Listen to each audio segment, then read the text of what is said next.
మత్తయి సువార్త 20వ అధ్యాయము.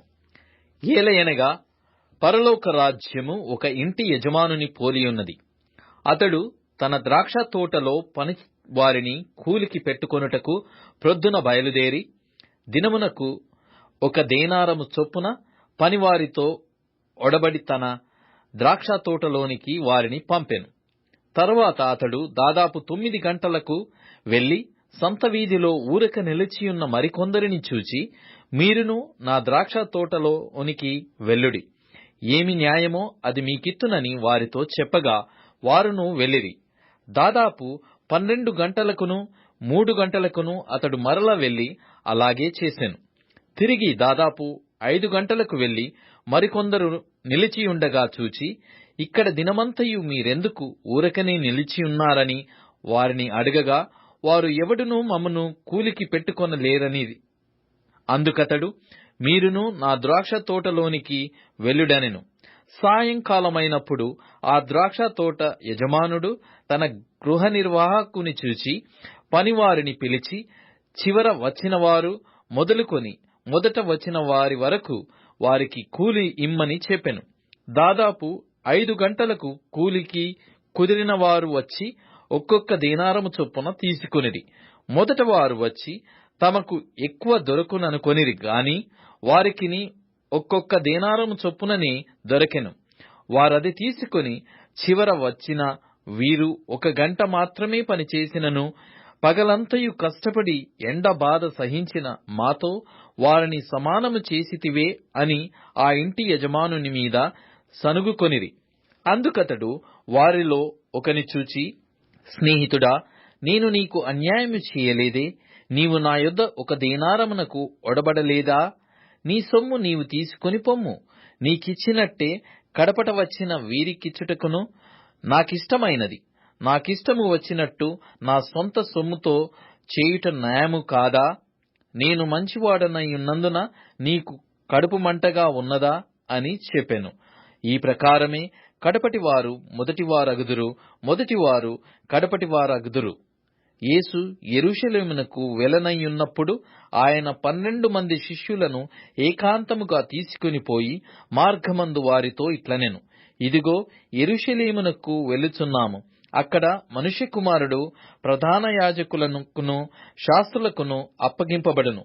వారాయనకు మరణశిక్ష విధించి ఆయనను అపహసించుటకును కొరడాలతో కొట్టుటకును సిలువ వేయుటకును అన్యజనులకు ఆయనను అప్పగింతురు. 3వ దినమున ఆయన మరలా లేచును.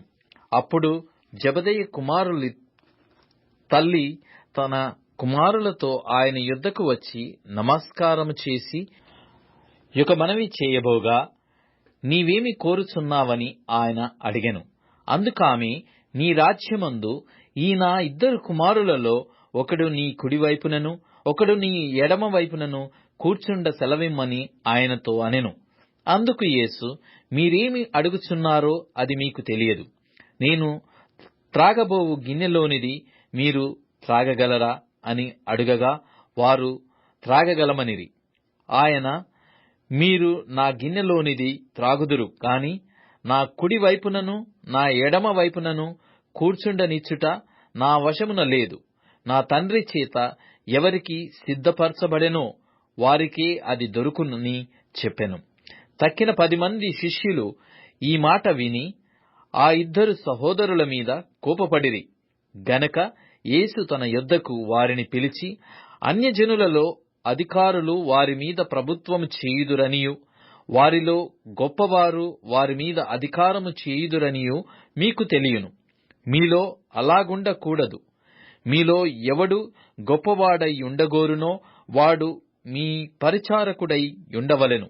మీలో ఎవడు ముఖ్యుడై ఉండగోరునో వాడు మీ దాసుడై ఉండవలెను. అలాగే మనుష్య కుమారుడు పరిచారము చేయించుకొనుటకు రాలేదు గాని పరిచారము చేయుటకును అనేకులకు ప్రతిగా విమోచన క్రయధనముగా తన ప్రాణమునిచ్చుటకును వచ్చెనని చెప్పెను. వారు యెరికో నుండి వెళ్ళుచుండగా బహుజన సమూహము ఆయన వెంట వెళ్ళెను. ఇదిగో, త్రోవ పక్కను కూర్చున్న 2 గ్రుడ్డివారు యేసు ఆ మార్గమున వెళ్ళుచున్నాడని విని, ప్రభువా, దావీదు కుమారుడా, మమ్ము కరుణింపుమని కేకలు వేసిరి. ఊరకుండుడని జనులు వారిని గద్దించిరి. గాని వారు, ప్రభువా, దావీదు కుమారుడా, మమ్ము కరుణింపుమని మరి బిగ్గరగా కేకలు వేసిరి. యేసు నిలిచి వారిని పిలిచి, నేను మీకేమి చేయగోరుచున్నారని అడుగగా, వారు, ప్రభువా, మా కన్నులు తెరవవలెననిరి. కాబట్టి యేసు కనికరపడి వారి కన్నులు ముట్టెను. వెంటనే వారు దృష్టి పొంది ఆయన వెంట వెళ్ళిరి.